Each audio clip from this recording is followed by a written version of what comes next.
नमस्कार मित्रों, देखिए आज हो गई हैं 23 मार्च और 23 मार्च से संबंधित राजस्थान करंट के टॉप 15 क्वेश्चन जो हैं वो हम इस क्लास में डिस्कस करने वाले हैं। तो पूरी क्लास को आप लास्ट तक जरूर देखना और एक बार सभी क्लास को फटाफट शेयर जरूर कर लीजिएगा, ठीक है। चलिए तो शुरू करते हैं आज की 23 मार्च की राजस्थान करंट के इंपॉर्टेंट क्वेश्चन के बारे में। फर्स्ट क्वेश्चन आपके सामने दे रखा है। फर्स्ट क्वेश्चन है, उत्तराखंड में आयोजित 8वें नेशनल गेम्स में राजस्थान पुरुष कबड्डी टीम ने पहली बार कौन सा पदक जीता है। तो उत्तराखंड के अंतर्गत जो 8वां नेशनल गेम्स आयोजित किए गए थे उसके दौरान पुरुष कबड्डी टीम ने, राजस्थान की पुरुष कबड्डी टीम ने कौन सा पदक जीता है। इसमें स्वर्ण पदक जीता है, ठीक है ना। तो यहाँ पे हमारा सी ऑप्शन जो है बिल्कुल इसका सही करेक्ट होगा, ठीक है। चलिए फिर देखते आगे। नेक्स्ट देखिए, क्वेश्चन नंबर सेकंड दे रखा है, भारत सरकार के जिला कृषि ग्रामीण रूपांतरण कार्यक्रम DARTP के बारे में कौन सा कथन सही है। काफी अच्छा क्वेश्चन, याद रखना एग्जाम में जो है इसके क्वेश्चन बन सकता है कि जिला कृषि ग्रामीण रूपांतरण कार्यक्रम जो कि भारत सरकार के द्वारा चला गया है, इसके बारे में क्या इंपोर्टेंट पॉइंट्स है वो एक बार नोट करना है। तो देखिए फर्स्ट लिखा हुआ है, नीति आयोग भारत सरकार की ओर से कृषि और ग्रामीण अर्थव्यवस्था के समग्र के समग्र विकास के लिए शुरू किया गया है इसे, ठीक है, बिल्कुल सही। और 3 चरणों में इसे लागू किया जाएगा, ये भी बिल्कुल करेक्ट बात है। तो पहला पॉइंट जो है वो हमारा बिल्कुल सत्य है, ठीक है। क्वेश्चन ये पूछा कि कौन सा कथन जो है वो सत्य है, ठीक है। सेकंड लिखा हुआ है, इस कार्यक्रम के तहत जिले के ब्लॉक और ग्रामीण स्तर पर क्षेत्रीय प्राथमिकताओं को ध्यान में रखते हुए संसाधनों का अनुकूलन किया जाएगा, ये भी बिल्कुल करेक्ट है। फिर है, जिला कृषि ग्रामीण रूपांतरण कार्यक्रम के तहत राजस्थान से हनुमानगढ़ जिले का इसमें चयन किया गया, ठीक है। तो ये क्वेश्चन मोस्ट इंपोर्टेंट बनता है राजस्थान की दृष्टि से, क्योंकि हम राजस्थान करंट की बात कर रहे हैं। तो ये क्वेश्चन यहाँ से इंपोर्टेंट बनता है, याद रखिएगा इसको कि जिला कृषि ग्रामीण रूपांतरण कार्यक्रम के तहत राजस्थान से किस जिले का चयन किया गया। तो राजस्थान से चयन किया गया किसका, हनुमानगढ़ का। किसका, हनुमानगढ़ का, ठीक है। तो ये क्वेश्चन इंपोर्टेंट, याद रखना। यहाँ पे उपयुक्त सभी ऑप्शन करेक्ट होगा क्योंकि तीनों ही बातें जो है वो परफेक्ट करेक्ट कही गई है, ठीक है। तो डी ऑप्शन यहाँ पे हमारा बिल्कुल इसका सही रहेगा और ये वाला जो सी ऑप्शन है उसको कंप्लीटली याद करना, ये क्वेश्चन एग्जाम में बन सकता है, ठीक है। चलिए फिर नेक्स्ट देखिएगा, थर्ड नंबर क्वेश्चन दे रखा है, पीएम सूर्य घर योजना को बढ़ावा देने के लिए राजस्थान सरकार ने किस कंपनी के साथ में MOU है। काफी अच्छा क्वेश्चन, याद रखना। MOU के जो क्वेश्चन होते हैं वो एग्जाम में आते ही आते हैं, याद रखना, इसको कंप्लीटली याद कर लेना। पीएम सूर्य घर योजना को बढ़ावा देने के लिए राजस्थान सरकार ने किस कंपनी के साथ में MOU हस्ताक्षरित किया है। तो ये जो MOU हुआ है वो कौन सी कंपनी के साथ हुआ है, Tata power renewable energy, Tata power renewable energy के साथ में इसका समझौता हुआ है, यानी कि सी ऑप्शन इस क्वेश्चन का बिल्कुल हमारा करेक्ट रहेगा, ठीक है। चलिए फिर देखते हैं फोर्थ क्वेश्चन। फोर्थ क्वेश्चन लिखा हुआ है, राजस्थान में खोले जा रहे हैं mission liver cycle smile, mission liver cycle smile sorry mission liver smile जो है क्लिनिक के बारे में कौन सा कथन सत्य है। तो इसमें देखिए फर्स्ट क्वेश्चन ऑप्शन लिखा हुआ है, बजिंदा सरकार जयपुर समेत सभी जिला अस्पतालों में नॉन एल्कोहलिक फैटी लीवर के लिए मिशन लीवर स्माइल क्लिनिक खोलने जा रही है। तो फर्स्ट क्वेश्चन बिल्कुल करेक्ट है। फिर इसके बाद में यहाँ लीवर में फाइब्रोसिस देखने के लिए FIV4 score CBC LFT test की मदद से बीमारी की गंभीरता का पता लगाया जाएगा और इलाज भी किया जाएगा। तो ये भी बिल्कुल करेक्ट पॉइंट है। फिर राजस्थान देश का पहला राज्य है जहां पर मिशन लीवर स्माइल क्लिनिक खोले जा रहे हैं। तो ये क्वेश्चन मोस्ट इंपोर्टेंट है, याद रखना इस पॉइंट को, ठीक है। तो ये भी सही है, तीनों पॉइंट करेक्ट है। फिर देखिए फोर्थ पॉइंट क्या लिखा हुआ है, पहले चरण में जयपुर, अजमेर, जोधपुर, उदयपुर, बीकानेर, कोटा, अलवर समेत लगभग जो है 10 से ज्यादा अस्पतालों में जो इसके ट्रायल भी किए जाएंगे। ये भी पॉइंट जो है वो बिल्कुल करेक्ट है, अर्थात उपयुक्त सभी जो है वो यहाँ पे हमारा आंसर रहेगा। ई ऑप्शन जो है इसका बिल्कुल करेक्ट रहेगा, ठीक है। चलिए फिर देखते हैं कि नेक्स्ट क्वेश्चन क्या कह रहा है।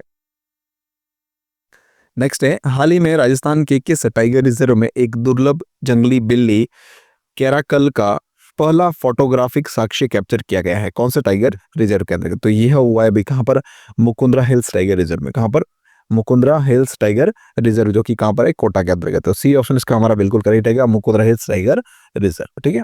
चलिए फिर बात करते हैं नेक्स्ट अगले क्वेश्चन की। राजस्थान सरकार ने वस्त्र व परिधान क्षेत्र को बढ़ावा देने के लिए कौन सी नई नीति लागू की है। तो वस्त्र और परिधान क्षेत्र को बढ़ावा देने के लिए कौन सी नई नीति लागू की है, तो वह है Rajasthan textile and apparel policy 2025, textile and apparel policy 2025। तो बी ऑप्शन यहाँ पे हमारा इसका बिल्कुल करेक्ट रहेगा, ठीक है। चलिए फिर देखिए 7th नंबर क्वेश्चन है, प्रदेश का पहला अंतरराष्ट्रीय स्तर का विश्व स्तरीय सुविधाओं से युक्त पंचकर्म केंद्र के बारे में सत्य कथन बताइए। तो कौन सा कथन सत्य है पंचकर्म केंद्र के बारे में? तो देखिए, यह देश का सबसे बड़ा और प्रदेश का पहला अंतर्राष्ट्रीय स्तर का विश्व स्तरीय सुविधाओं से युक्त पंचकर्म केंद्र है, जो जोधपुर में बनकर तैयार हुआ है। कहां पर बनकर तैयार हुआ? देखो याद रखना, पंचकर्म केंद्र जो राजस्थान ने बनाया वो कहां बना है? जोधपुर के अंदर। इंपॉर्टेंट क्वेश्चन है, याद रखना, यहाँ से क्वेश्चन बन सकता है। ठीक है, जोधपुर के अंतर्गत है, तो बिल्कुल फर्स्ट पॉइंट जो है वो करेक्ट है। सेकंड ऑप्शन जो है वो लिखा हुआ है, यह केंद्र 2.80 हेक्टेयर क्षेत्र में बना हुआ है और इस पर करीब 44 करोड़ रुपए का खर्चा है, ये भी बिल्कुल करेक्ट है। फिर यहाँ प्राकृतिक तरीके से पंचकर्म पद्धति के साथ ही अनिद्रा, लकवा, चर्म रोग समेत कई बीमारियों का इलाज अनुभवी आयुर्वेदिक विशेषज्ञों द्वारा किया जाएगा, ये भी बिल्कुल करेक्ट है। तो यहाँ पे डी ऑप्शन जो है वो हमारा सही रहेगा, उपयुक्त सभी। ठीक है ना, तो इस क्वेश्चन का डी ऑप्शन बिल्कुल करेक्ट होगा। फिर नेक्स्ट क्वेश्चन लिखा हुआ है, 18 से 25 मार्च तक राजस्थानी सिनेमा महोत्सव का आयोजन कहां पर किया जा रहा है? तो 18 से लेकर 25 मार्च तक जो है राजस्थानी सिनेमा महोत्सव का आयोजन किया जा रहा है। यह आयोजन कहां पर हो रहा था? ये हो रहा है जवाहर कला केंद्र जयपुर के अंदर। तो यहाँ पे हमारा सी ऑप्शन बिल्कुल इसका करेक्ट रहेगा। फिर नेक्स्ट क्वेश्चन है, राजस्थान सरकार ने निजी क्षेत्र में डेटा सेंटर्स की स्थापना को प्रोत्साहित करने के लिए कौन सी नीति लागू की है? तो डेटा सेंटर्स की स्थापना के लिए कौन सी नीति लागू की है? तो इसका सही आंसर हमारा रहेगा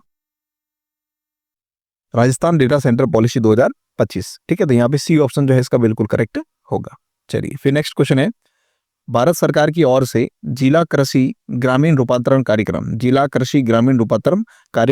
के तहत राजस्थान के किस जिले का चयन किया गया? अभी हमने देखा थोड़ी देर पहले, तो वह है कौन? हनुमानगढ़ जिला। कौन सा है? हनुमानगढ़ जिला, यानी कि ए ऑप्शन इसका बिल्कुल हमारा करेक्ट रहेगा। ठीक है, चलिए फिर नेक्स्ट है, करनी शूटिंग रेंज दिल्ली में आयोजित पैरा राइफल शूटिंग प्रतियोगिता में राष्ट्रीय स्तर पर किस खिलाड़ी का चयन हुआ है? राजस्थान से है ना, राजस्थान से किस खिलाड़ी का चयन हुआ है? तो इसका हमारा करेक्ट आंसर क्या रहेगा भाई? ये रहेगा रवि ओझा। क्या रहेगा? रवि ओझा, इनका चयन हुआ है, यानी कि ए ऑप्शन इसका बिल्कुल हमारा करेक्ट रहेगा। ठीक है, चलिए फिर नेक्स्ट है, राजस्थान लॉजिस्टिक पॉलिसी 2025 का मुख्य उद्देश्य क्या है? राजस्थान लॉजिस्टिक पॉलिसी 2025 का मुख्य उद्देश्य क्या है? तो इसका बिल्कुल करेक्ट आंसर क्या रहेगा? इसका मुख्य उद्देश्य है औद्योगिक विकास को प्रोत्साहन करना और लॉजिस्टिक लागत में कमी करना, ये इसका मुख्य उद्देश्य है। तो बी ऑप्शन इस प्रश्न का हमारा करेक्ट रहेगा। ठीक है, चलिए फिर नेक्स्ट देखते हैं, बिजनेस नेटवर्क इंटरनेशनल द्वारा 7वें बीज एक्सपो का आयोजन कहां पर किया गया? तो इसका आयोजन जो है वो किया गया कहां पर? जयपुर के अंतर्गत। कहां पर किया गया भाई? जयपुर के अंतर्गत, यानी बी ऑप्शन इसका बिल्कुल करेक्ट रहेगा। ठीक है, चलिए फिर बात करते हैं नेक्स्ट क्वेश्चन नंबर 14 के बारे में। एग्री स्टेक योजना के तहत किसानों को कितने अंक की विशिष्ट फार्मर आईडी योजना प्रदान की जाएगी? याद रखना, एग्री स्टेक योजना, इस योजना के तहत जो है किसानों को कितने अंक की विशिष्ट फार्मर आईडी प्रदान की जाए? आपको पता हो, अभी राजस्थान के अंदर जो है फार्मर कार्ड बन रहे, क्या बन रहे? फार्मर कार्ड जो है अभी प्रेजेंट में बन रहे हैं, किसान कार्ड इसको कहते हैं। ठीक है ना, जिसका जो है कैंप भी लग रहे हैं पंचायती स्तर पर और इसमें बनाए जा रहे हैं। तो इसमें जो है लगभग 11 अंक का जो है एक फार्मर आईडी कार्ड प्रदान किया जाएगा किसान को। ठीक है, जिसमें उसके पूरी जमीन जायदाद का जो है वो पूरा डिटेल्स इसमें रहेगा। ठीक है, तो बी ऑप्शन जो है इसका हमारा बिल्कुल करेक्ट रहेगा। ठीक है, चलिए फिर नेक्स्ट है, राजस्थान में किस अभियान के तहत महिलाओं में ब्रेस्ट और सर्वाइकल कैंसर की स्क्रीनिंग की जा रही है? तो यह की जा रही है स्वस्थ नारी चेतना अभियान के तहत। कौन सा अभियान के तहत? स्वस्थ नारी चेतना अभियान के तहत। ठीक है, तो यहाँ पे सी ऑप्शन इसका हमारा बिल्कुल करेक्ट रहेगा। ठीक है, तो ये थी हमारी आज की राजस्थान करंट की क्लास 23 मार्च की, पूरी कंप्लीट हो चुकी है। इसकी पीडीएफ जो है आपको टेलीग्राम पर मिल जाएगी। याद रखना, इसकी पीडीएफ आपको कहाँ मिलेगी? टेलीग्राम चैनल पर मिल जाएगी। ठीक है, तो टेलीग्राम को ज्वाइन नहीं किया तो ज्वाइन कर लेना, वीडियो के डिस्क्रिप्शन में जो है मैंने इसका लिंक दे रखा है। ठीक है, चलिए क्लास अच्छी लगी हो तो लाइक शेयर और कमेंट जरूर करना, चैनल को सब्सक्राइब कर लेना। ठीक है, चलिए थैंक यू सो मच, पूरी क्लास देखने का आपको बहुत बहुत धन्यवाद।